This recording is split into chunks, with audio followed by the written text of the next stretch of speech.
Legal. Eu quero fazer uma pergunta aqui. No caso, a gente gosta muito, sabe, de histórias inspiradoras.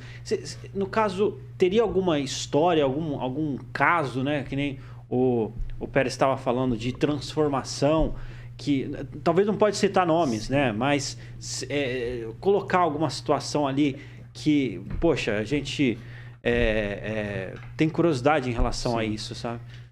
Teve um caso que eu recebi um telefonema e o Dionilson até conhece também, fez parte também do caso, e um advogado, inteligentíssimo, super capacitado, porém envolvido na dependência química, onde perdeu até a OAB, Olha aí. perdeu tudo que tinha, família, tudo. E aí recebi uma ligação, tô na minha correria do dia a dia, falou, ó, você consegue ajudar fulano? Eu falei, meu Deus, e agora, né? Eu falei, não tem onde pôr ele. Eu falei assim, eu tenho uma salinha lá na igreja lá. Olha aí. E levamos ele pra lá. Aí ele ficou... E era viciado, drogas pesadas. Sim. Crack, cocaína. Olha aí. Pro cara sair, abrir mão de tudo isso que Sim. você falou, não vai ser algo... né? Não é algo leve, não. É Sim, coisas sim. pesadas mesmo, onde levou ele a perder tudo. Ele tinha família? Sim. Nossa, Tinha, falou tudo. É triste de pensar, né? E aí marcamos um lugar, tal, perto do albergue aqui de Maringá ali e tal. Fui lá conhecer ele. Ele tava literalmente, falou, ó, não tem mais onde ficar. Eu só tenho essa bolsa de roupa e eu não tenho mais onde ficar. Olha aí. E aí acolhemos ele, levamos ele. E é tão engraçado dizer assim que porque os primeiros dias eu não conhecia ele. Uma questão de um relacionamento que vai criando essa confiança, igual eu disse aqui, é uma diferença de comportamento e transformação. Certo. Comportamento, a pessoa pode se comportar igual, por exemplo, um filho quando perde a confiança do pai. Uhum. Aí demora para você entender que ele mudou, que ele teve uma transformação. Enquanto é comportamento, você vai testando. Você vai liberando aos poucos, você vai segurando, você vai fazendo testes. Olha aí. Não é mesmo? Você vai testando, você vai colocando situações para ver se a pessoa realmente mudou ou se ela está apenas se comportando. Sim. E se ela estiver se comportando, ela vai cair. Ela vai se entregar.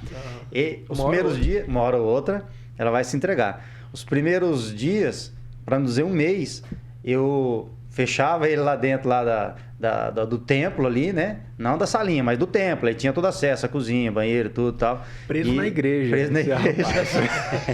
Exatamente. Exatamente. E eu levava a chave. No dia cedo eu tinha que ir lá, abrir para ele, acompanhava ele, andava com ele o dia inteiro, ia atrás das coisas, tentando resolver um monte de coisa. Mas após um mês ele ganhou a confiança. Aí ele já ficava com a chave, ele já tinha sua independência. Ele ficou com a gente ali 6 meses. E nem todo mundo aceita esse tipo de pessoas. Principalmente até dentro de um templo religioso. Tem pessoas que têm dificuldade para aceitar. Eu recebi até algumas críticas, né? Ah, mas uma pessoa dessa aqui dentro e tal. E hoje ele foi transformado, está liberto, se recuperou da dependência química, está na cidade de Curitiba, trabalhando numa concessionária de carro, de veículos, totalmente com a vida transformada. Então, assim, é fruto de você investir na pessoa e entender que é possível devolver essa pessoa para a sociedade como de fato ela era antes de conhecer as drogas. É possível. Teve um outro fato que nós tiramos um cidadão e de uma boca de fumo. Nós tivemos que até pagar uma dívida com o traficante para poder liberar ele. Sério? E colocamos também num outro templo, era um templo menor que a gente tinha na comunidade, na igreja. Colocamos ele lá para morar também lá. E assim, estava em estado assim, bem precário, assim, até de odor. Sim. Sujo e tal. E acho que demorou uns 3 dias para sair aquele odor da igreja. Tava entendeu? feio. Tava feia a situação. Olha. E foi recuperado também. Foi recuperado, ficou com a gente ali, saiu dali transformado. E assim, eu gosto de explorar os detalhes. Eu também tô curioso aqui nos detalhes. Porque o cara se afundou tudo dessas drogas. né, do satanás mesmo, que é, é cocaína, Crack, crack, tudo que é. Entendi. Aí, no caso ali, ele buscou ajuda? Ele tava querendo, porque o principal ponto de partida é a pessoa querer. Ele ia querer. Não tem como você ajudar alguém sem ela.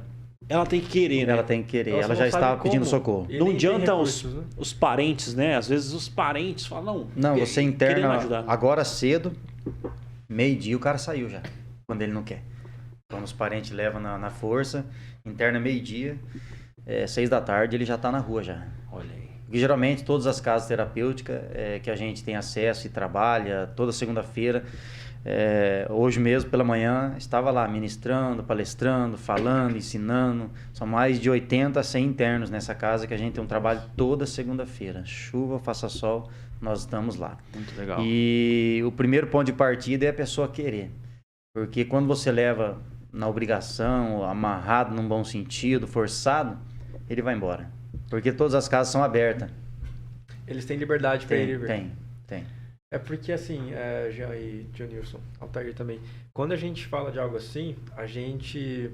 Quando vocês falam, você contou aqui agora, por exemplo, a gente conta em 20 segundos, né, uma história completa de alguém que estava no fundo do poço e conseguiu atingir a liberdade. E as pessoas têm dificuldade de entender que entre o querer da pessoa, o ponto de partida e a libertação, de fato, tem todo um processo, né? E esse processo é diferente para todo mundo. Até mesmo nos detalhes mais simples, né? Porque você falou do odor aí. Aí me veio a dúvida na cabeça. Você tira o cara lá, coloca... Como é que você faz? Porque o cara já perdeu a própria vontade de cuidar de si, né? Ele já não tem mais a primeira coisa que a pessoa começa a cuidar quando ele entra numa casa terapêutica é o corpo. Por exemplo, eu tenho um amigo, dentista, e ele e a esposa são dentistas aqui na cidade de Maringá, e muito amigo, parceiro, então sempre a gente está ajudando essas pessoas no sentido de fazer uma prótese dentária, porque toda pessoa, a maioria, exceto algumas exceções de regra, que se envolve no crack, a arcária dentária o dente é o primeiro que estoura, entendeu?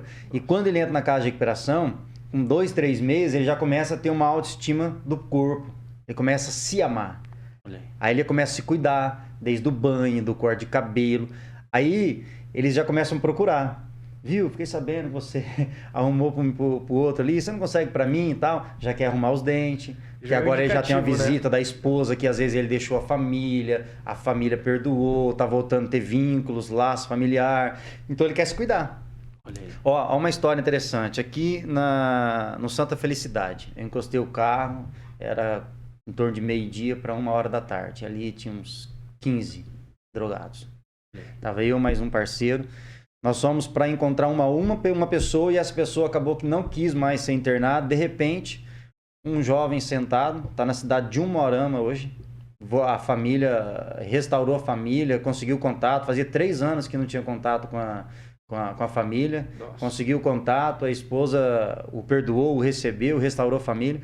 Mas interessante que daí ele pegou e falou assim para mim, viu, como ele não quer ir, o que você veio buscar, eu não posso ser internado? Eu olhei para ele, falei, mas você quer? Ele falou, é o seguinte, pastor, eu quero, mas eu posso dar essa última cachimbada? A saideira. Eu olhei para ele, né, falei, pô, para quem já fumou 1001, né? Falei, vai, essa última cachimbada aí. Isso é o jeito que a gente conversa com eles, né? Sim. Na linguajar deles. Eu falei, cara, ele fumou 1001, entrou no carro vendo até urubu no escuro. Daquele jeito. E levamos ele. Rapaz, com 3, 4 meses, ele já era obreiro ali interno, ajudava com muitas coisas. Com 9 meses saiu. Hoje ele está na cidade de Umuarama. Família restaurada, manda vídeos para mim, sempre manda um alô, um bom dia, vídeo dele trabalhando na empresa, totalmente ressocializado e devolvido para a sociedade, assim como ele era antes de conhecer a droga. Olha aí, cara, que legal. Isso que é interessante, Nossa, né, cara? A gente não pode deixar de ignorar um fator aqui, que na verdade a gente fala, mas talvez por estar no podcast, na PAN, a gente deixa isso passar. Que não é só um fator, né? Na verdade, tudo que a gente está falando está em volta disso. Que eu acredito que é realmente Deus agindo na vida dessas pessoas. Sim. Né? Porque você é pastor, né? Sim. Então eu tenho certeza que no meio de tudo isso que acontece, vocês de alguma forma apresentam, reapresentam Deus para essas pessoas e elas são expostas ali a uma nova vida, a uma nova conduta de vida. Até porque a gente sabe que se Deus não existisse, então a ética não faria sentido nenhum, a moral e ética. Por que seguiríamos leis se não fosse por isso, né? É. Então, você acha que isso aí é um... Ah, eu acho que você acha, né? Mas isso aí é um fator na vida desses caras, na verdade. Ele tem que se apegar com Deus. Tem que se apegar, não, não tem jeito. O primeiro passo, ele tem que querer a recuperação dele, mas automaticamente ele acaba tendo esse contato com Deus na casa de recuperação, né? Na casa terapêutica, onde toda manhã eles têm palestras e acaba a gente envolvendo essa força de Deus, porque quando a pessoa chega lá, ele já perdeu o vínculo familiar, ele já perdeu o amor próprio, e num bom sentido, entre aspas, o que resta para ele é Deus. É a única pessoa que está aceitando ele naquele momento e dando uma oportunidade para ele, dizendo, vou confiar em você. Vamos de novo.